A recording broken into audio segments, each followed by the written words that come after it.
bien-aimés dans le Seigneur, que sa paix repose sur chacun de nous au nom de Jésus-Christ. Je voudrais partager avec nous le passage de Actes chapitre 16 à partir du verset 16. Nous lisons.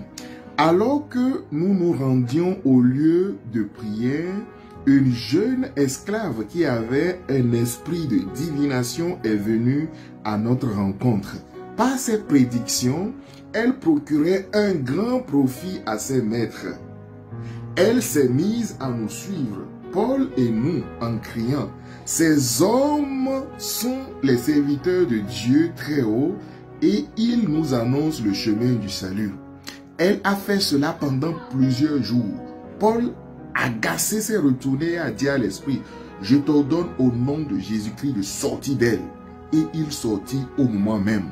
Quand les maîtres de la servante ont vu disparaître l'espoir de gain, ils se sont emparés de Paul et Silas et les ont jetés sur la place publique devant les magistrats.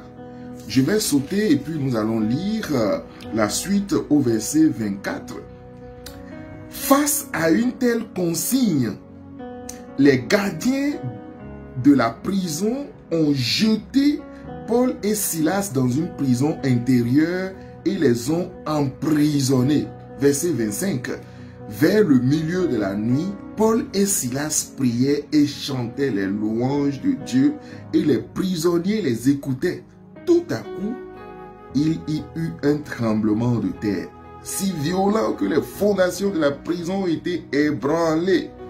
Toutes les portes de la prison se sont immédiatement ouvertes et les liens de tous les prisonniers ont été ébranlés. Parole du Seigneur. Alors, je voudrais, bien-aimés dans le Seigneur, partager avec nous aujourd'hui 3 points rapidement autour de ce passage. Le premier élément, c'est que nous voyons dans ce passage que une femme esclave procurait du gain, du profit à ses maîtres. Cette femme qui était esclave, qui avait l'esprit de divination et à travers cet esclavage nourrissait, procurait du profit à ses maîtres.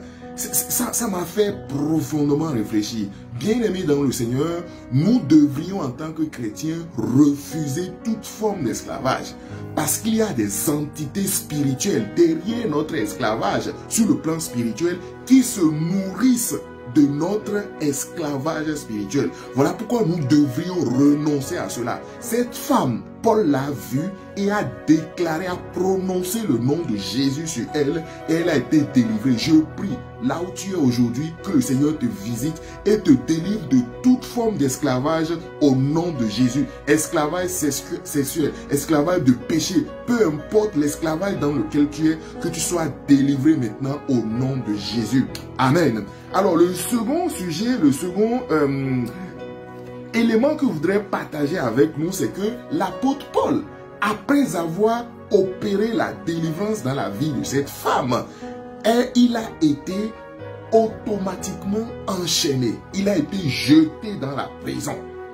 Ils ont fomenté un coup contre lui et expédié dans la prison.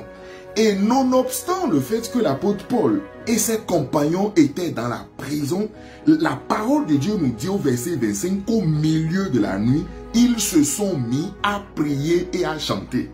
Chers frères et sœurs dans le Seigneur, j'agirai probablement différemment. Après avoir prêché, annoncé la parole, je me retrouve en prison. Certainement ou très probablement, je serai en train de maugréer. Je serai en train de me plaindre. Seigneur, pourquoi ceci, pourquoi cela?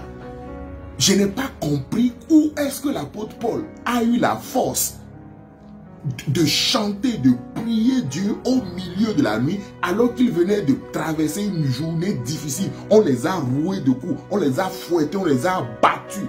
Mais malgré cela, ils se sont mis à chanter, à louer le Seigneur. Qu'est-ce qu'ils ont expérimenté qu'on n'a pas expérimenté? Qu'est-ce qu'ils ont vu qu'on n'a pas vu? Qu'est-ce qu'ils ont entendu, Paul et ses compagnons, que nous, on n'a pas entendu? Que Dieu nous fasse cette grâce-là aussi, pour que dans son précieux nom, par sa puissance, nous aussi, nous puissions expérimenter des choses extraordinaires, des choses qui vont nous permettre justement de provoquer un tout à coup, quand ce tout à coup s'est manifesté, l'apôtre Paul a été libéré de sa chaîne, il a été libéré, il a été délivré. Et lorsqu'il a été délivré, il est parti où? Ici, il était, dans le passage que nous avons lu, il était à Philippe. Lorsqu'on l'a libéré, il est allé à Thessalonique. Pour faire quoi?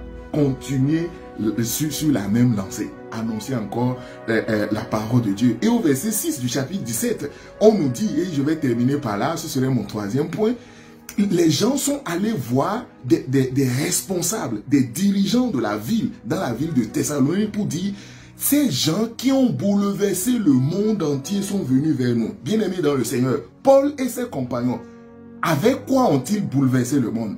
Avec l'argent? Non. Avec le pouvoir? Non. Avec leur intelligence? Non. Mais avec la parole du Seigneur et avec la puissance du Saint-Esprit qui agissait en eux.